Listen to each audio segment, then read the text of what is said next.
Hi, welcome to my channel puppies kitchen. இன்றைக்கி நம்ம என்ன பார்க்க போகிறோம்னு பார்த்தீங்கன்னா, ப்ரெட் ஆம்லெட் எப்படி செய்கிறதுன்னு பார்க்கலாம். ஃபஸ்ட்டு 6 முட்டை எடுத்துக்கோங்க. முட்டையை எடுத்து உடச்சி ஊற்றிக்கோங்க. ஊற்றிட்டு 1/2 டீஸ்பூன் பெப்பர் சேர்த்துக்கோங்க. பெப்பர் பவுட்ரு சேர்த்துக்கோங்க. சேர்த்ததுக்கப்புறம் கட் பண்ணி வச்சுருக்கிற வெங்காயம், கட் பண்ணி வச்சுருக்க கொத்தமல்லி தலையை சேர்த்துக்கோங்க. தேவையான அளவு உப்பு போட்டுக்கோங்க. காரத்துக்கு மிளகாய் தூள் போட்டுக்கோங்க. எல்லாம் போட்டதுக்கப்புறம் நல்லா மிக்ஸ் பண்ணிக்கோங்க. எல்லா பக்கமும் நல்லா மிக்ஸ் பண்ணிக்கோங்க. எல்லாம் நல்லா கலந்தோன்னே தோசைக்கல்லை நல்லா காய வைங்க. காய வச்சோன்னே அதில் பட்டர் தடவிக்கோங்க. ஃபுல்லாக தடவிக்கோங்க. தடவினதுக்கப்புறம் அதில் எடுத்து ஊற்றிக்கோங்க.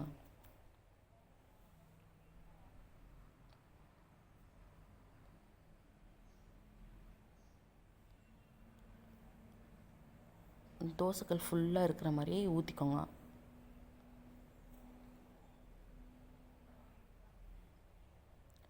அது மேலே 2 ப்ரெட் வச்சுக்கோங்க.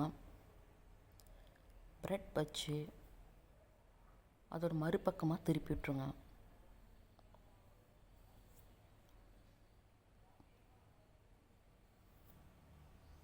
திருப்பினதுக்கப்புறம் ஒரு 3 மினிட்ஸ் நல்லா வேகணும். நல்லா வெந்ததுக்கப்புறம் சைடில் ஓரத்தில் இருக்கிறதெல்லாம் அந்த ப்ரெட் மேலே தள்ளிவிடுங்க. இதை நடுவில் வச்சுக்கோங்க. மேலே ப்ரெஸ் பண்ணிக்கோங்க. ப்ரெட்டை மேலே ப்ரெஸ் பண்ணிக்கோங்க. அப்போ தான் உள்ளே இருக்கிறதும் நல்லா வேகும்.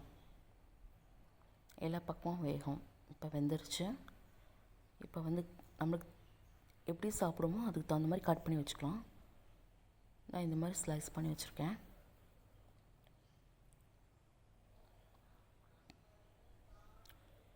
ஸ்லைஸ் பண்ணதுக்கப்புறம் தனியாக ஒரு பிளேட்டில் சர்வ் பண்ணிக்கலாம்.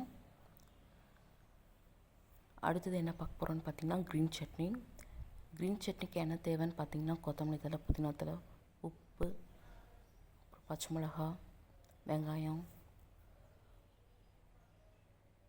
இது எல்லாத்தையும் ஒன்றா சேர்த்து அரைக்கணும்.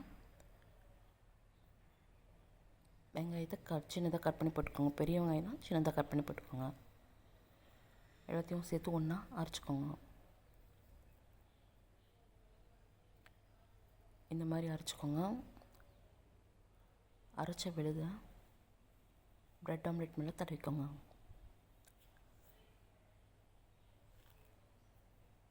நான் தடவிருக்கேன், அது மாதிரி போட்டுக்கோங்க.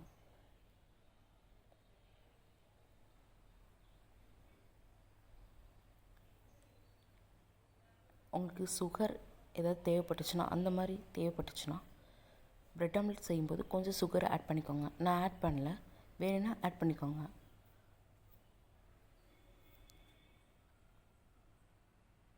உங்களுக்கு என்னுடைய சேனல் பிடிச்சிருந்துச்சுன்னா லைக் பண்ணுங்கள், ஷேர் பண்ணுங்கள், கமெண்ட் பண்ணுங்கள், முக்கியமாக சப்ஸ்கிரைப் பண்ணுங்கள். Thank you so much. தேங்க்யூ.